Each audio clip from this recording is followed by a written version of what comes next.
These aren't action figures.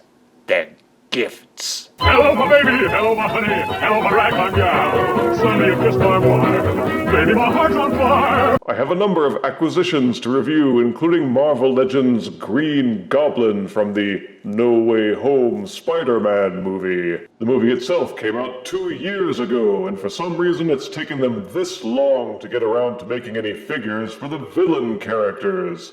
And Hasbro still wonders why they're struggling.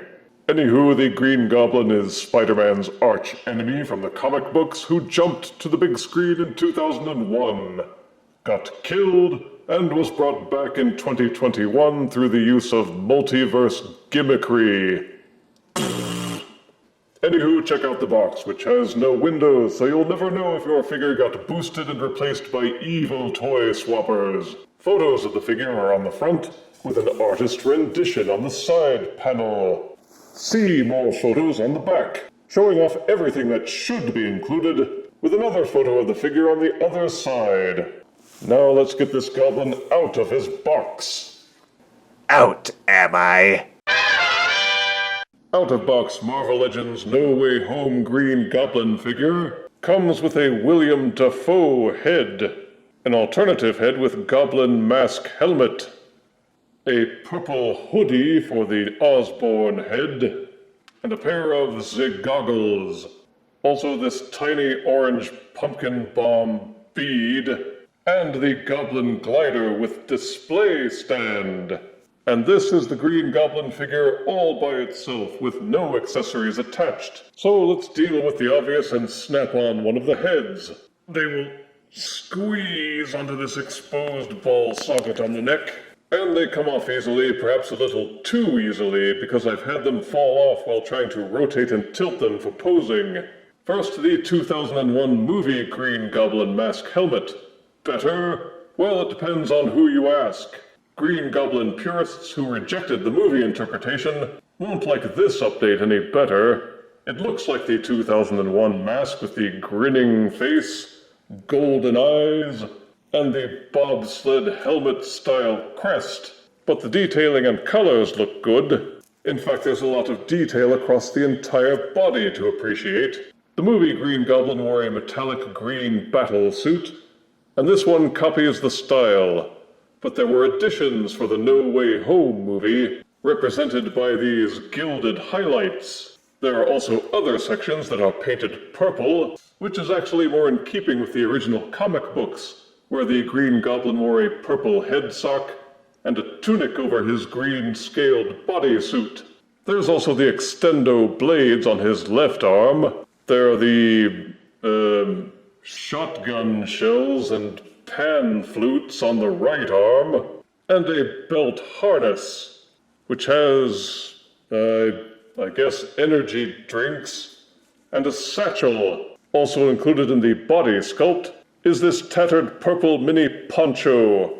It seems like it could be removed, except that it's threaded over the neck and through the right arm. So you'd have to wrestle with it so much that the risk and effort of trying to pull them off just isn't worth it. The construction is an odd blend of more rigid plastics and a number of wimpy soft plastics. Almost all of the accoutrements are the softer El Cheapo flexible plastic, which, while it isn't brittle, feels as cheap as it looks. The hood and the goggles are flexible as well, which makes me worry about future rotting and crumbling. Even the feet feel like they're made of a softer material. Hasbro has been using a lot of this cheap stuff for Star Wars Black Series and other toy lines. And even for these premiere figures, they're still going cheap and cutting corners.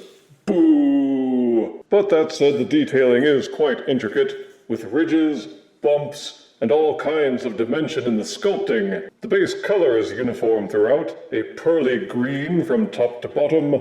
The purple and gilded sections don't come off quite as neat, though there is so much detailing I suppose some sections would be easy to miss. Or maybe they intended for some parts to be unevenly colored to simulate weathering. It's kind of hard to tell, unless you have multiple copies of this figure to compare against.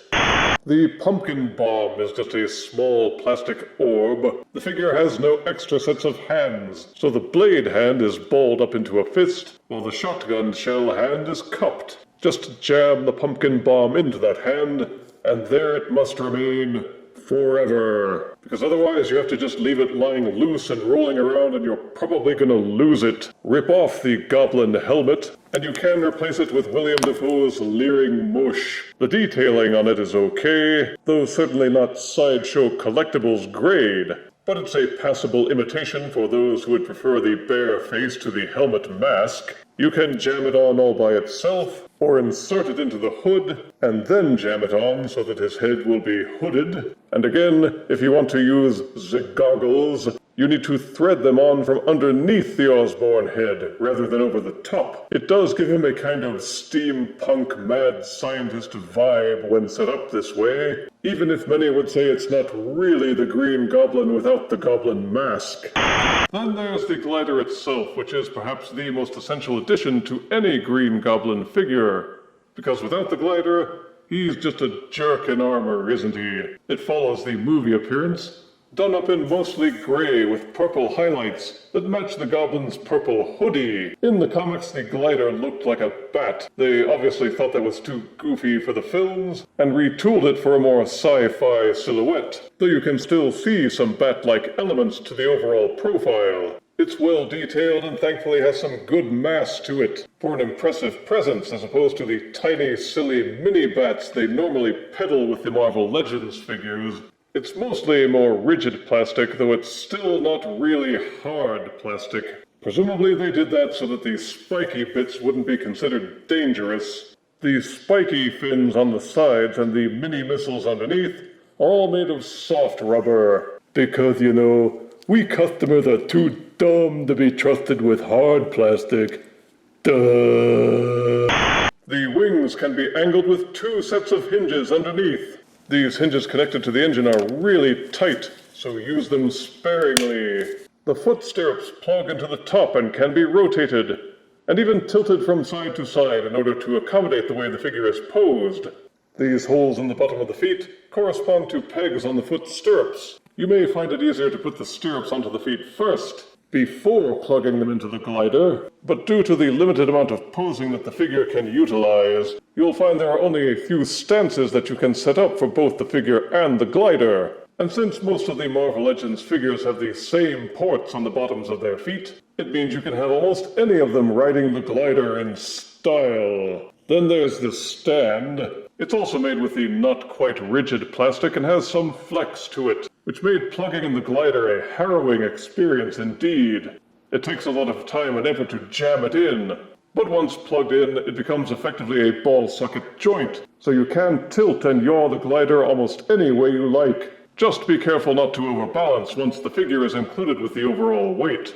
Each head is ball socketed, as you saw, and will do a full rotation. They will also tilt from side to side and lean slightly forwards and backwards.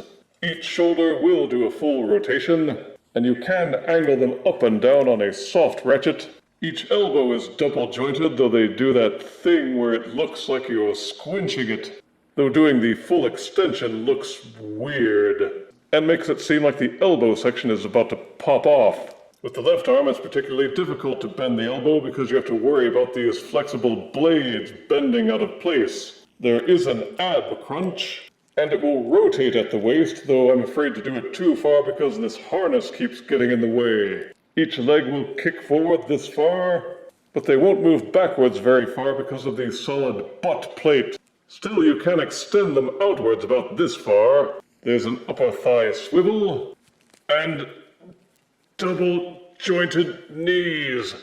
Though again, you have to wrestle with this thing quite a lot to get that full range of motion. Each foot will angle forward about this far, and backwards about this far. They're also pegged in to rotate from side to side.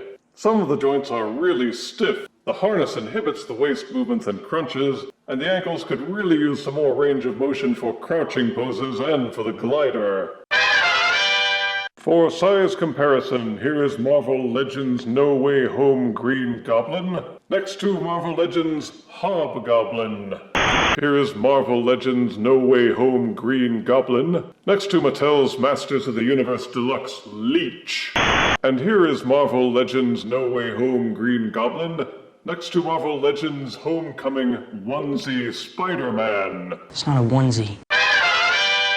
This is an expensive set, and some would say not worth as much as they're charging, but it's sold out regardless, so there was obviously some demand. Marvel Legends No Way Home Green Goblin may have limited appeal. There are those who really like the way the live-action movies depicted the Green Goblin. There are others who despise it. This set will not move anybody from either of those camps. Positives are strong detailing, strong articulation, and a bevy of accessories, so you can customize his appearance as you wish. Fans of the movies will certainly gravitate towards this, as the Green Goblin is perhaps the boss villain of the show. Negatives are that they did use a lot of soft plastic, both on the figure and the accessories. You have to wrestle with the figure and the glider a lot to get a pose that works. Some of the joints are too tight, while others are too loose. The pumpkin bomb is easy to lose.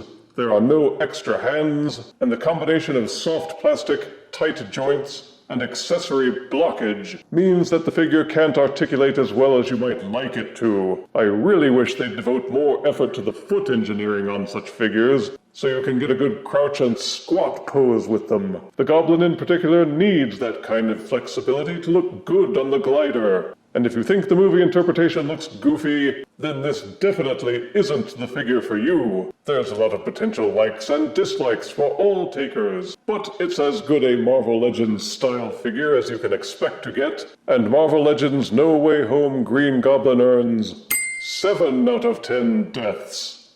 Well, to each his own. If you refuse me, honey, you lose me. Then you'll be left alone, oh baby. Tell them all and tell me I'm your own.